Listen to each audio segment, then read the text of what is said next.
Report మీద చర్యలు తీసుకున్నారో లేదో అది అధికారులను అడగాలి.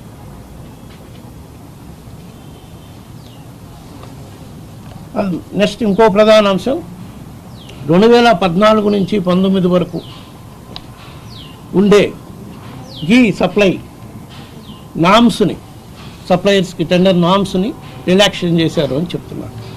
దానికి కారణం 2019లో మేము అధికారంలోకి వచ్చినాక ఈ సప్లైస్ చాలినంత రాకపోతుంటే దీనికి ఏం చేయాలని అధికారులు తీసుకున్న నిర్ణయం. అధికారులు ఒక ఎక్స్పర్ట్ కమిటీని అపాయింట్ చేశారు. అది ఇదివరకు కూడా ఉందో అప్పుడే అపాయింట్ చేశారో నాకు పూర్తిగా అవగాహన లేదు. 2017 నుంచి ఉంది ఆ ఎక్స్పర్ట్ కమిటీ.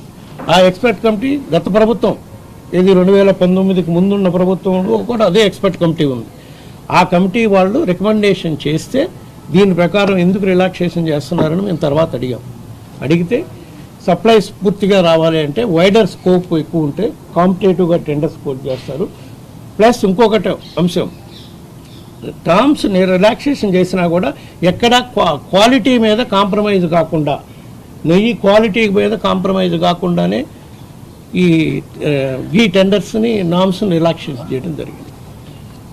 వీళ్ళు ఇప్పుడు దానికి ఏం చెప్తారు, రిలాక్సేషన్ చేశారు కాబట్టి ఈ బోలే బాబా లాంటి కంపెనీలు వస్తున్నాయి, ప్రీమియర్ అగ్రికల్చర్ ఫుడ్స్ లాంటి కంపెనీలు ఎవరైతే సప్లై చేశారో వాళ్ళు చెప్పినట్టు కల్తీ నెయ్యి చేస్తున్నారో వాళ్ళందరూ రాగలిగారు. వాళ్ళంత ముందు కూడా ఉన్నారు. కొత్తగా మేము రిలాక్సేషన్ చేసినాక వచ్చిన వాళ్ళు కాదు, 2014 నుంచి సప్లై చేస్తున్నారు.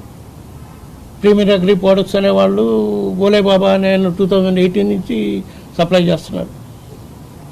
సో ఆ ఆరోపణ కూడా వాళ్ళు చేస్తున్న ఆరోపణ నిరాధారమైన ఆరోపణ. ప్లస్ ఇంకొకటి కూడా చెప్పారు, అధికారులు బ్రీఫ్ చేసింది ఏంటంటే ఎక్స్పర్ట్ కమిటీ వాళ్ళు ఇచ్చిన రిపోర్ట్లో ఈ మధ్య చాలా చిన్న కంపెనీలు కూడా వస్తున్నాయి. గీ మ్యానుఫ్యాక్చరింగ్కి పాలలో ఫ్యాట్ తీసినాక ఫ్యాట్ అమ్ముతారు కొన్ని డైరీస్ వాళ్ళు, చిన్న డైరీస్ వాళ్ళు. ఆ ఫ్యాట్ కొని కూడా గీ తయారు చేస్తారు కాబట్టి వాళ్ళకు కూడా అవకాశం ఇవ్వాలి. స్టార్టప్ కంపెనీలు ఎన్నో వచ్చినాయి కాబట్టి అని చెప్పి అది కూడా అది జెన్యూన్ రీజన్ అనిపించింది మాకు కూడా. ఎందుకంటే ఇవాళ రేపు పట్టణాల్లో చాలా చోట్ల ఫ్యాక్టరీ మిల్క్ ఎక్కువ అమ్ముతున్నారు. ఆ ఫ్యాక్టరీ మిల్క్ తీసినప్పుడు ఆ ఫ్యాట్ తీసి డైరీస్కి అమ్ముతారు, చిన్న మిల్క్ డైరీస్ వాళ్ళు, గీ మ్యానుఫ్యాక్చరర్స్ అట్లా వస్తారని. ఆ కారణాల వల్ల ఈ స్కోప్ను వైడెన్ చేస్తున్నాము, టెండర్ నామ్స్ను మారుస్తున్నాము అని చెప్పడం జరిగింది. ఆ తర్వాత కూడా ఏ కంపెనీలు ఉన్నాయి మళ్ళా. అదొకటి ప్రధాన నెపం మా మీద వాళ్ళు పెడుతుంది. ఇంకో అంశం, దాన్ని ఇప్పుడు ప్రధానంగా మా మీద ఎందుకు అభియోగం చూపిస్తున్నారు, మీరు రిలాక్సేషన్ చేశారు కాబట్టి, మీకు వేరే దురుద్దేశాలు ఉన్నాయి కాబట్టి బోలే బాబా లాంటి వాళ్ళని తీసుకురావడానికి, దానికోసమని వాళ్ళతో మీరు కమిషన్లు మాట్లాడుకున్నారని, వాళ్ళు కమిషన్లు ఈయనంటేనే మీరు ఇవన్నీ చేశారని, అది ఆ ఆరోపణ నిరాధారమైంది. కేవలం అందరికీ అవకాశం ఉండాలి, కాంపిటేటివ్నెస్ పెంచాలి, క్వాలిటీ దగ్గర ఎక్కడ కాంప్రమైజ్ కాకూడకుండానే ఈ రిలాక్సేషన్ చేయటం జరిగిందని చెప్పి ఈ సందర్భంగా తెలియజేసుకుంటున్నాం.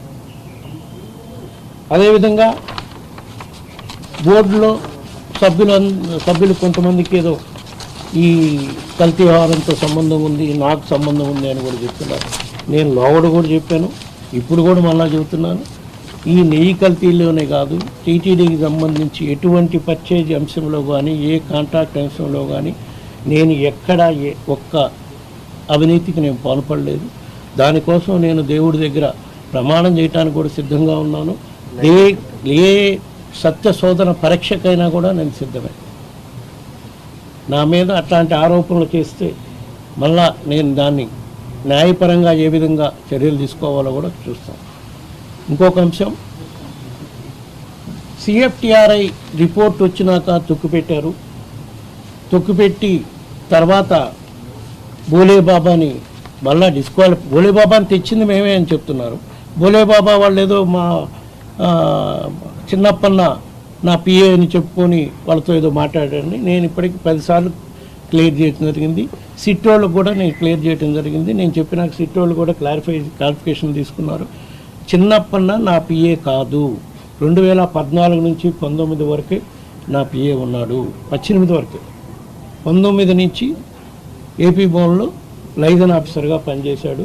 తర్వాత వివిధ ఎంపీల దగ్గర కూడా ఏదో కొంత పనిచేశాడని నాకు ఈ సాక్షాత్కారం వచ్చింది. అది కూడా నేను సిట్టు వాళ్ళకి ఇవ్వటం జరిగింది. వీళ్ళు చెప్పినట్టు బోర్డులో సభ్యులు కానీ నేను కానీ మమ్మల్ని అందరినీ కూడా సిట్టు వాళ్ళు ఎంక్వైరీ చేశారు కదా. నన్ను కానీ భూమన కరుణాకర్ రెడ్డి కానీ చెవిరెడ్డి భాస్కర్ రెడ్డి కానీ అందరినీ ఎంక్వైరీ చేశారు. మా ఇన్వాల్వ్మెంట్ ఏమైనా ఉంటే వాళ్ళు సిట్ రిపోర్ట్లో రాశారు కదా. వాళ్ళు క్లియర్గా చెప్పారు ఇది కల్తీ జరిగింది, కల్తీ జరిగిన దానికి వీళ్ళు ప్రధానమైన బాధ్యులు ఇంతమంది ఉన్నారు అని చెప్పి వాళ్ళు అక్యూజ్డ్ లిస్ట్ కూడా చేశారు. ఇప్పుడు దానికి మళ్ళీ వీళ్ళు వేరే కమిటీ వేయాలని, ఏ కమిటీగానే వేసుకోమండి. అక్కడ ఏమవుతుంది, కేవలం మనకు అర్థమయ్యేది ఏంటంటే కుట్రపూరితంగా వైఎస్ఆర్ కాంగ్రెస్